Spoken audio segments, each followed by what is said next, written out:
Cik darba ir bijis daudz, es zinu, ka manam ķermenim ir nepieciešama masāža. Iepazīstieties, tā ir masēra Samarana, un šoreiz atnācu uz īstu taizemes masāžu. Man pirmo reizi iedeva arī tādu masāžu tērpu un nomazgāja pēdas. Nu, tad sākam. Kārtīgi izkustināja, izlocīja man ķermeni, un Samarana saka, ka šo procedūru veids tiem, kuriem ķermenis to ļauj darīt. Jo tiešām bija diezgan stiepjošas pozas. Jā, es vēl esmu dzīva. Būsim reāli. Gandrīz katram laika gaitā rodas kāds muskuļu saspringzinājums. Man svarīgi to visu ir atlaist un neturēt sevī. Paklausieties to skaņu.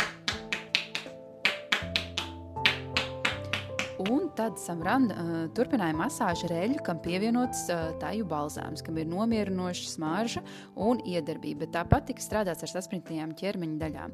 Taizemes masāžas priekšrocība mazina stresu un trauksmi, noņem muskuļu sāpes, bet masāža dara arī atpūtai, asinsrites uzlabošanai un samazina nogurumu.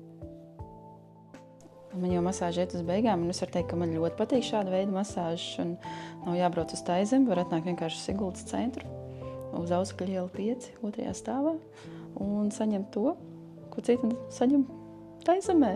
Man patīk, ka katrs stūrītis tiek kārtīgi izpaidīts, un es viņu jūtu, kur man ir sastrēgums, un tas tiek atlaists. Man liekas, tas ķermenis pilnīgi tāds, ko lai dara, jāiet gulēt laikam pēc tam. Paga, vēl arī īpašā teja procedūras beigās.